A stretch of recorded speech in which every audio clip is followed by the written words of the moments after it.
What is up, Knicks fans? I hope you are doing well. I know this was a disappointing Game 5 loss to Boston, but I still wanted to get you a breakdown, and I'm going to do it from the perspective of why did Jaylen Brown and Derek White have so much success on the offensive end on Wednesday night. So let's start right there and how offensive rebounding can create matchups and mismatches that get Boston what they want. Drew Holiday misses here. Hart isn't able to secure the defensive board. Porzingis knocks it away. Drew Holiday comes up with it. And now look at the matchups out of that situation. You have Jalen Brunson on Kristaps Porzingis. You even have Karl-Anthony Towns on Jaylen Brown.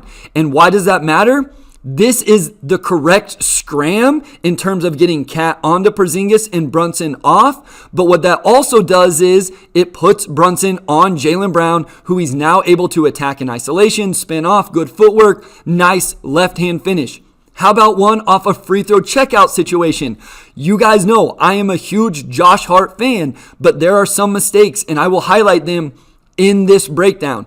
Does not get the box out on Al Horford, at least not good enough. Horford is able to tip it out, and guess who comes down with it? Drew Holiday. Scrambled situation. Look what we have here. Jalen Brunson on Jaylen Brown. So it wasn't just them hunting Jalen Brunson in terms of screens and those type of things. I will show that. But out of unsettled offensive rebounding situations, and you can see Jaylen Brown asking for the ball, just saying, give me the ball. He gets downhill, and he's not going to finish. But yet again, what comes into play? Offensive rebound, tip in from Luke Kornet. Boston only had 12 offensive boards in the box score, but man, it seemed like they were insanely impactful and valuable.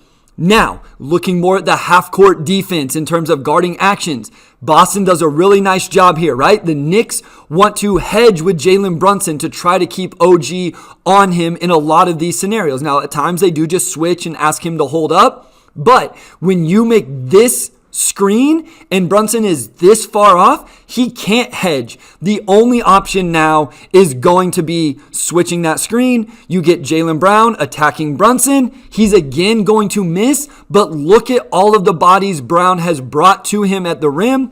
Bridges doesn't make the rotational box out, and there's Luke Kornet with the offensive rebound and the putback. Here, just a normal two-man ball screen. Peyton Pritchard's going to step up. This one, the Knicks are very willing to switch in this situation. I personally disagree with this, especially with the aggressiveness that Jaylen Brown is going to have with Jason Tatum out. I would love to keep OG Anunoby on Jaylen Brown as much as possible. I know it's easier said than done, but that would be my preference moving forward.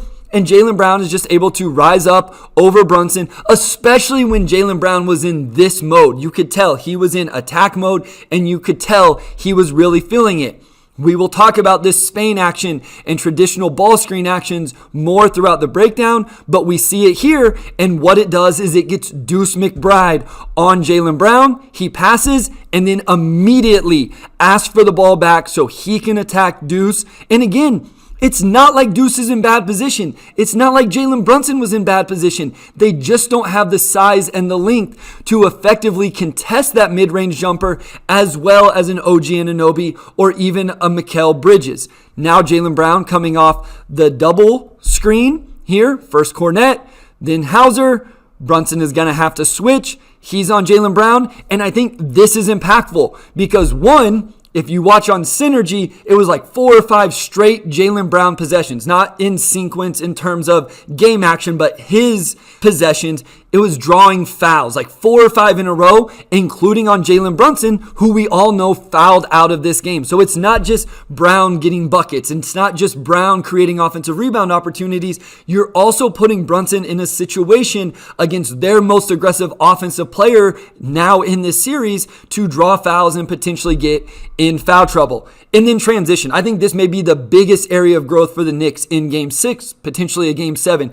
They have to have more sense of urgency getting matched up in transition. Here, I wasn't able to see the beginning part of it, but we see what happens when you get a cross match. They're just going to clear out. Brown's going to post up Jalen Brunson. He's going to attack. And yet again, He draws defenders to the lane. He's going to hit Kornet, but he has all of these options to swing, get open shots. He's going to hit Kornet for the dump off and the layup, but it just creates so much when you get that matchup. And again, I have always thought this with OG. I would love for the Knicks to emphasize trying to keep him on Jaylen Brown as much as possible, but it starts in transition. Nobody's out of position off this miss right here. The Knicks are ahead of them. There's two guys already at half court. It's not like there's a guy laying on the baseline back here. You should be able to match up in this situation, and you have three Knicks right here. They're pointing, but are they really communicating? There are two wide open Celtics on this play, including Derek White, who is knocked down, and he gets a wide open catch and shoot early in the game. Yet again, I want to emphasize, it's not like somebody's laying down on the baseline. There are guys in position, but you have to have more sense of an urgency. You have to be able to talk effectively, find guys. You can't just run in and then leave Derek White wide open for a step-in trail, catch and shoot, three-point make. This one is off a made basket. Knicks score. Jaylen Brown takes it out. Celtics are going. You see the pointing, but two guys on the ball. Derek White trailing, catch and shoot, three-point attempt, knocks it down. Again, Knicks are in fine position in terms of getting back and getting matched up. There is not enough sense of urgency. A lot of pointing, but there still continuously ends up two guys on the ball in these situations. And yet again, rinse and repeat, Derek White, trail, catch and shoot, three-point make. Transition has to be a point of emphasis for the Knicks in Game 6. Sense of urgency to get back and not just pointing and not just getting matched up, but a sense of urgency to get the correct matchups. Don't just settle for the guy you're running next to. Get the matchups that make sense. And then I think traditional ball screen actions as well. Here we see it. Again, in transition, Josh Hart doesn't fight through. Cat doesn't step up quick enough. Derek White knocks it down.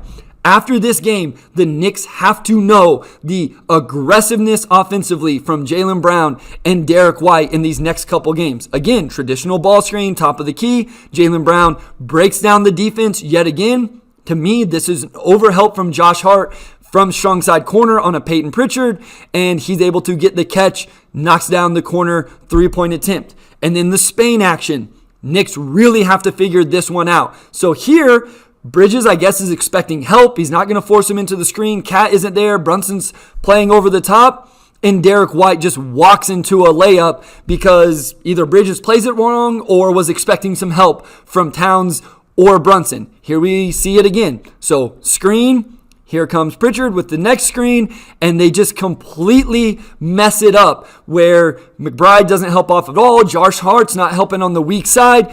Brown throws the lob. Kornet finishes it over the top. Here's another one. Spain. Ball screen. Pritchard stepping up. Three Knicks run to the ball, forcing OG to help from the weak side.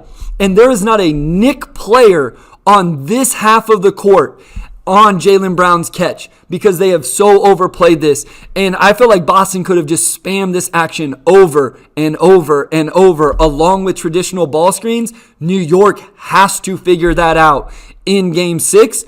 Even here, so screen, right into the next screen. Derek White is then going to ghost it, pops off, catch, knockdown. They have to figure out, it's not as much just that, hey, we're going to bring Jalen Brunson into the ball screen. How do we hold up against that? It's traditional Spain actions, wing ball screens, double drags in transition. New York has to be much better defending those along with the transition opportunities. And then I just wanted to finish off this. Listen, I don't want to be biased and be like, hey, Jaylen Brown never scores on OG Anunoby, right? Here's a transition, but that's a pretty good contest with OG's length. Brown knocks it down. But I do think this is what I would want to see more of, fighting over the top of the ball screen and then allowing Mitchell Robinson to get back and drop, get a hand on it. And we'll see another one here, right? Here's the ball screen. They're actually running Spain here. Again, OG fights over the top. Gets back, great contest on the shot. Not saying it's perfect, but if I had one thing I would love to see a little bit more of, especially knowing what Jaylen Brown's role is for the Celtics throughout the rest of the series, keep OG on him as much as possible, along with a greater emphasis on getting back in transition, communicating and getting the correct matchups, and defending ball screens at a higher level.